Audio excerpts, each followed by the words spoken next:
doanya dulu. Siap semua, belum belajar mari kita berdoa. Doa mulai. Berdoa selesai. Baik, kita absen dulu ya.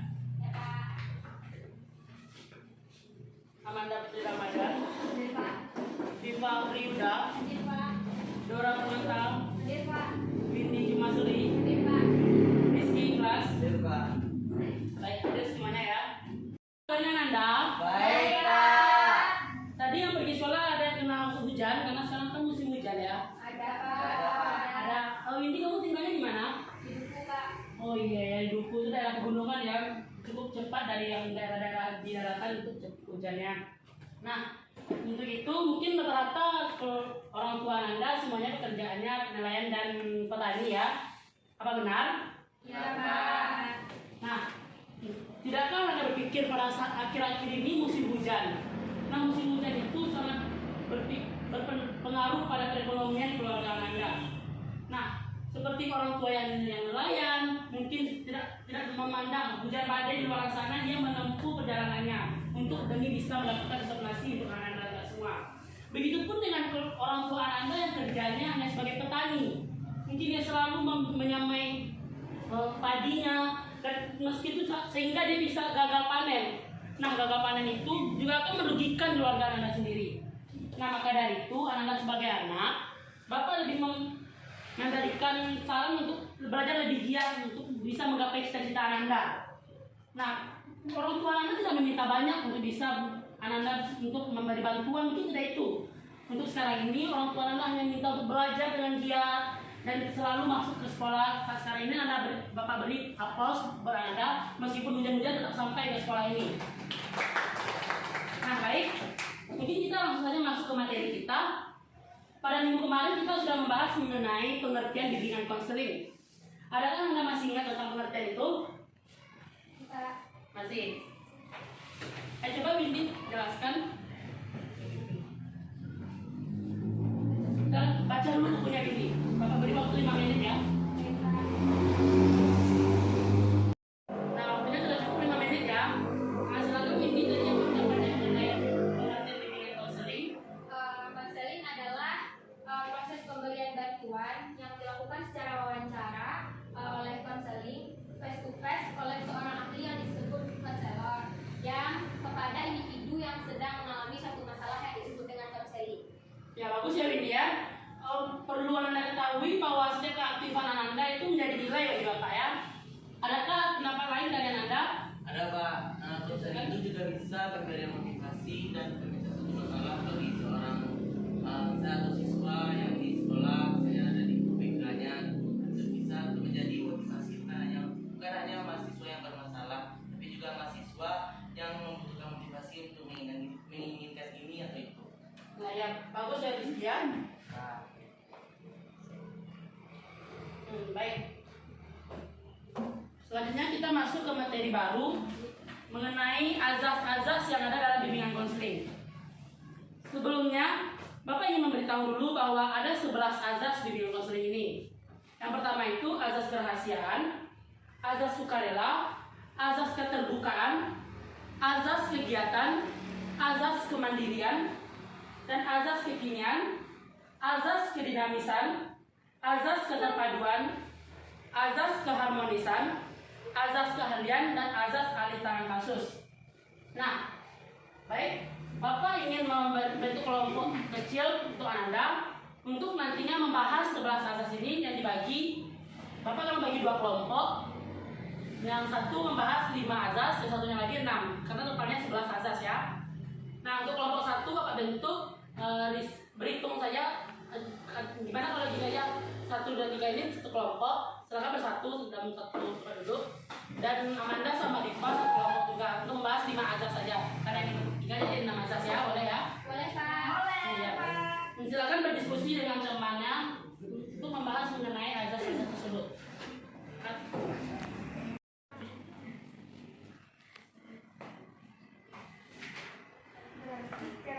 Kalau ada yang kurang paham, silakan tanyakan kepada Bapak ya.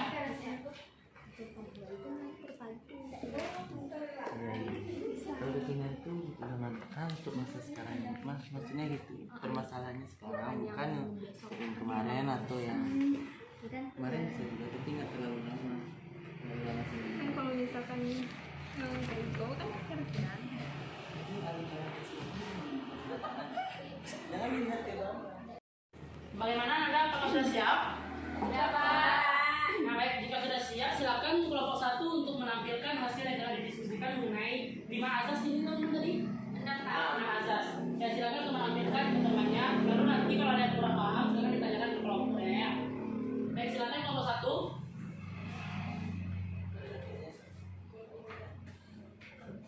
Dipimpin oleh moderator terlebih dahulu ya.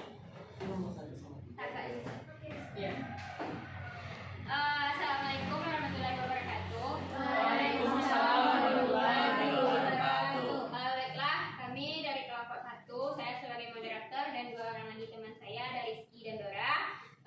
Kami akan menampilkan hasil diskusi kami, asas-asas bimbingan konseling. Yang pertama akan dibahas oleh Rizky. Baiklah, assalamualaikum warahmatullahi wabarakatuh. Waalaikumsalam warahmatullahi wabarakatuh. Saya akan menjelaskan atau membacakan hasil diskusi dari kelompok 1. Yang pertama itu asas bimbingan dan konseling. Yang pertama ialah kerahasiaan.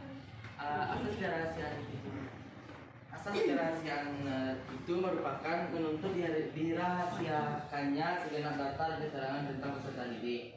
Yang kedua yaitu asas kesukarelaan.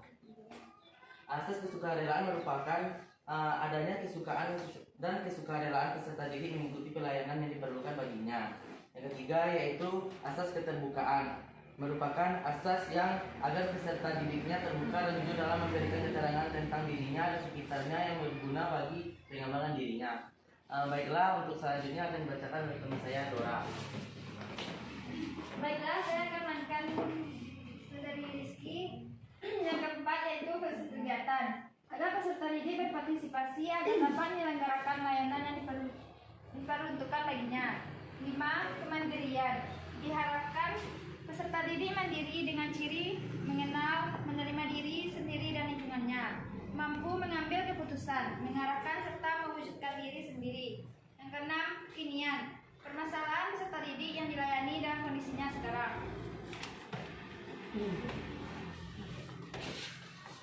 Baiklah, itu tadi hasil diskusi kami. Kalau ada teman dari kelompok 2 yang ingin bertanya, dipersilakan. Izin bertanya, ya. Baiklah, perkenalkan nama saya Dikma Friuda. Saya ingin bertanya kepada kelompok 1 tentang keterbukaan, asas keterbukaan. Jikalau ada kasus di mana murid tersebut atau siswa tersebut mengalami introvert atau susah untuk membuat diri atau bergaul dengan orang lain, bagaimana tanggapan guru konseling dengan itu? Baik, terima kasih. Ya, silakan dijawab untuk kelompok 1. Baiklah, terima kasih kepada Ipa telah memberikan pertanyaan. Pertanyaan Ipa tadi, bagaimana seorang konselor menghadapi atau membimbing seorang peserta didik yang introvert. Introvert sendiri kita ketahui dengan sikap seseorang yang pemalu dan tidak mudah bergaul. Nah, jadi untuk bagaimana kita cara membimbing anak tersebut, kita mengenali anak tersebut dan mendekati dia dengan cara pendekatan kepada anak tersebut, Bu. Jadi nanti kita mulai memberitahukan ke dia kalau misalkan dalam bersosialisasi di sekolah itu penting. Nah, jadi emang itu prosesnya tidak sebentar dan tidak gampang untuk mengubahnya. Tapi kalau kita itulah tadi tugas kita sebagai konseling, harus bisa membimbingnya dengan cara yang mendekatkan diri dulu kepada dia. Soalnya kalau kita tidak bisa dekat kepada dia, dan nanti kita tidak tahu bagaimana cara membuat dia supaya tidak menjadi orang introvert lagi. Mungkin ada tambahan dari teman saya, Rizky? Kalau tambahan yang menambahkan yaitu poin 1 tentang asas kerahasiaan. Seorang konselor atau guru yang ingin memberikan motivasi atau memberikan solusi bagi orang yang introvert itu menggunakan asas kerahasiaan, yaitu dirahasiakannya segenap data dan keterangan tentang peserta didik. Maksudnya guru tersebut hanya mengetahui data yang dia ceritakan ke gurunya tersebut hanya gurunya yang tahu, bukan ke Sebarluaskan. ya sebarluaskan dan sebarluaskan. Dan juga menurut saya kalau untuk yang solusinya, proses konseling harus dilakukan secara face to face, tidak boleh melakukan secara online atau daring, dan itu pun harus dilakukan di dalam satu ruangan dan tidak banyak orang. Baik, Pak. Ya, bagusnya jawabannya dari kelompok 1 ya. Nah baik, Bapak ingin meluruskan terkait dengan jawaban Anda tadi sudah bagus. Nah, untuk cara kita menghadapi anak yang introvert ini cukup sulit. Nah, ada beberapa cara yang bisa kita terapkan. Yang pertama itu, kita biarkan dia untuk memulai berbicara terlebih dahulu. Kita tidak bisa untuk memancing dia hanya untuk membuka permasalahannya langsung ke poinnya, tidak bisa seperti itu. Lalu, kita juga harus menawarkan bantuan-bantuan tanpa harus memaksa peserta didik ini ataupun klien kita ini. Dan ada pun cara lainnya, yaitu dengan cara memahami kondisinya tanpa harus banyak bicara dengan dia. Biasanya orang introvert ini agak sulit untuk menerima orang luar untuk bisa berbicara dengannya. Nah, mungkin itu tambahan dari Bapak. Apakah Anda dari Pak bisa paham? Paham, Pak. Nah ya bagus ya Pak ya. Adakah lagi yang ingin bertanya, silakan. Sepertinya tidak ada, Pak. Baik, jika tidak ada, kita lanjutkan ke kelompok 2 untuk menampilkan hasil diskusinya tadi. Silakan kelompok 2. Baik, Assalamualaikum warahmatullahi wabarakatuh. Waalaikumsalam warahmatullahi wabarakatuh. Kami dari kelompok 2 yang terdiri atas Diva Firda dan Amanda Putri. Kami akan mempresentasikan hasil diskusi kami, yaitu kelanjutan mengenai asas bimbingan berkuliah. Yang akan dibacakan oleh Amanda. Kepada Amanda, silakan. Baik, di sini saya akan melanjutkan materi dari asas yang disampaikan oleh kelompok 1 tersebut, yaitu kedinasan. Isi pelayanan terhadap sasaran pelayanannya yang sama kehendaknya selalu maju, tidak menonton dan terus berkembang serta berkelanjutan. Selanjutnya itu keterpaduan, yaitu pelayanan yang diberikan oleh guru pembimbing atau pihak lain yang saling menunjang, harmonis dan terpadu dalam bekerja sama. Selanjutnya itu keharmonisan, yaitu pelayanan yang diberikan tidak boleh bertentangan dengan nilai dan norma yang berlaku, supaya peserta didik memahami, menghayati, dan mengamalkan nilai dan norma tersebut. Selanjutnya akan dilanjutkan oleh moderator.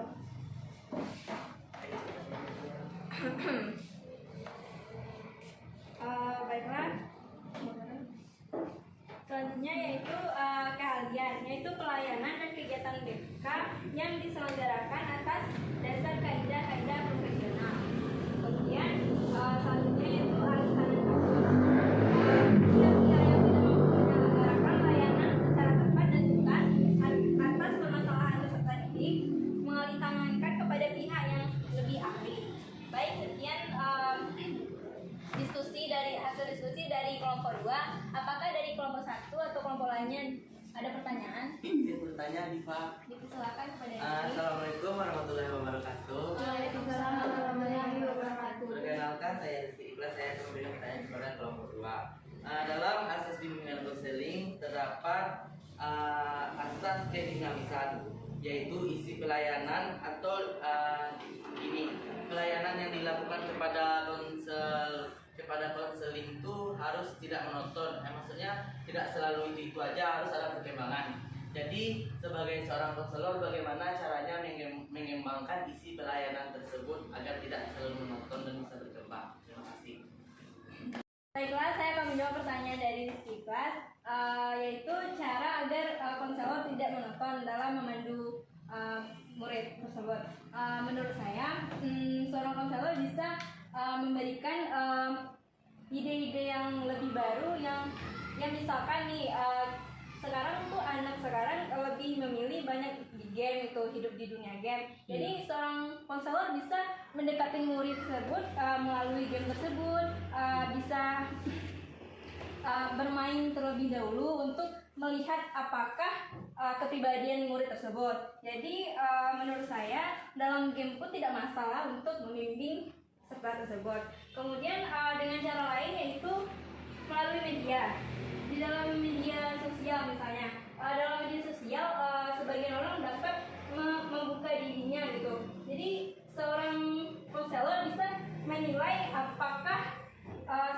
murid tersebut, apakah bagaimana sisinya yang bisa dibimbing gitu. Jadi menurut saya sekian. Nah, iya. Bagaimana kelompok untuk bisa dipahami jawaban yang diberikan oleh Ananda Diva tadi? Ini kasih instruksi Pak. Ya, gimana? Kalau yang pertama kan tadi solusi Diva dengan menggunakan game, apakah tidak terganggu konsentrasi dari anak tersebut atau dari seorang konselor untuk bisa memahami anak tersebut dari game? Ya mungkin terbagi konsentrasinya maksudnya. Menurut saya untuk mendekatkan diri dengan peserta tersebut kita harus memasuki dulu dunianya, itu misalkan dunia game. Jadi itu menurut saya. Izin menambahkan Pak. Ya silakan Windy. Saya ingin menambahkan jawaban yang dari Rizky tadi. Kata Rizky kan apakah tidak terganggu tujuan seorang konselor tadi untuk mendekatkan diri kepada seorang murid kliennya. Kalau menurut saya itu lebih ke konselornya, bagaimana cara dia melaksanakan cara dia tadi. Misalnya kan dia main game, nah itu berarti dia harus menanamkan ke dirinya bagaimana dia tujuan dia main game ini untuk ya cuman untuk mendekatkan muridnya tadi, dimana dia tahu tentang kepribadian muridnya tadi. Jadi tergantung konselornya sih Pak. Maka dari itu kan di sini kita belajar tentang asas-asas konseling. Nah makanya ya kalau misalkan kita jadi konselor, kita harus tahu dulu tentang asas-asas konseling ini dengan benar. Jadi kita nantinya tidak bisa melenceng istilahnya. Kita ingin mendekatkan diri malah keenakan main gamenya. Jadi gitu Pak. Izin bertanya lagi Diva boleh? Boleh. Tadi Diva juga menyebutkan intinya yang kedua yaitu media sosial. Bagaimana cara konselor memahami atau memantau kliennya dalam media sosial? Sedangkan banyak orang yang bilang orang yang di dunia maya atau di media sosial itu dengan dunia nyata itu beda. Bagaimana seorang konselor bisa membedakannya? Mungkin yang disampaikan oleh Rizky ada benarnya. Cuman kan beberapa orang ada yang memiliki kesukaan yang mereka keluarkan di media sosial, sedangkan di dunia aslinya mereka sembunyikan. Misalkan nih pada murid A tersebut menyukai hal ini, tapi dia tidak berani mengungkapkan di kepribadiannya yang asli. Jadi melalui media sosial tersebut kita melihat atau sedikit memantau untuk membimbing. Jadi kita bisa melalui media sosial tersebut. Mungkin maksud Diva ini baik Pak luruskan maksudnya untuk mendekatkan secara dalam bentuk hobinya mungkin ya. Hobinya dalam seperti game dan juga media sosial tadi. Nah itu tuh cara Diva itu dalam mendekatkan dirinya itu agar peserta didik ataupun kliennya ini merasa dekat dengan kita. Bukan berarti yang disampaikan oleh Windy tadi bahwa nanti keenakan dia kalau diikuti cara dia seperti itu terus-terusan. Nah cara ini juga bisa termasuk ampuh untuk dalam mendekatkan diri kepada klien kita agar bisa dia lebih terbuka dengan kita ya. Nah kalau mungkin Bapak memberikan sedikit tambahan, ada cara yang lebih mudah lagi dan lebih santai mungkin, seperti diajak klien kita ini untuk bisa berdiskusi yang disampaikan oleh Rizky pada diskusi kelompok 1 tadi, dengan cara di ruang khusus ataupun agar pokoknya itu intinya konsentrasi dari klien kita ini terfokus pada kita dan dia akan menceritakan semua yang ada dalam benak kepalanya yang ada permasalahan tadi. Nah untuk seperti itu agar tidak suasana yang monoton, kan dinamiskan tadi soal menghindari suasana yang monoton ini. Nah monoton itu bisa terjadi ketika tidak ada menarik dalam suasana dia ketika berbicara atau bercerita tadi. Nah dalam mengembangkan itu tuh seorang klien bisa memberikan ice breaking atau penyegaran kepada peserta didik ataupun kliennya supaya ia bisa merasa lebih dekat, lebih nyaman. Pokoknya kita sebagai manusia biasa yang punya sosial harus bercerita dengan orang di atas kita itu dengan cara senyaman-nyaman mungkin. Nah, untuk bisa menemukan nyaman ini, kita kan tinggal di daerah pantai, kita punya pantai. Bisa anak-anak semuanya untuk mengajak atau konselor Anda yang bisa Anda percaya rasanya untuk pergi ke sebuah pantai, berceritalah di sana. Karena pantai itu pasti akan membuat kita sedikit rileks. Atau mungkin bahasa gaulnya vitamin C ya. Untuk healing Pak. Nah, ya healing ya benar sekali ya. Bisa menenangkan diri daripada kita hanya di ruangan kecil khusus tapi tanpa ada cuma menceritakan masalah-masalah tapi tidak menemukan solusi. Setidaknya untuk di pantai ini bisa anak-anak semua menemukan solusi-solusi permasalahan walaupun solusi itu tidak masuk akal dalam pikiran Anda tapi Anda sudah nyaman dalam suasana bidadari itu. Nah mungkin itu tambahan sedikit dari Bapak. Ini, Kalau- Pak. Ya, silakan.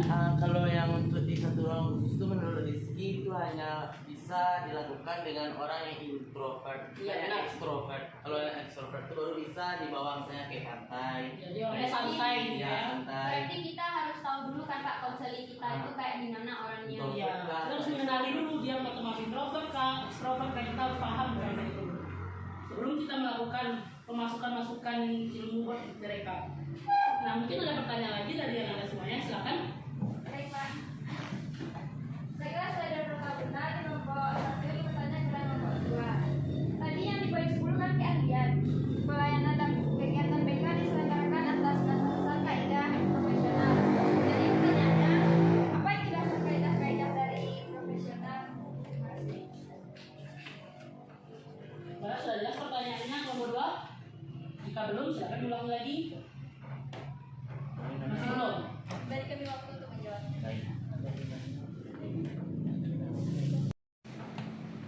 Baik, saya akan mencoba menjawab pertanyaan dari Dora Permata Juta. Tunggu sebentar, Amanda. Sepertinya anda semuanya sudah ngantuk ya, tertutup enggak?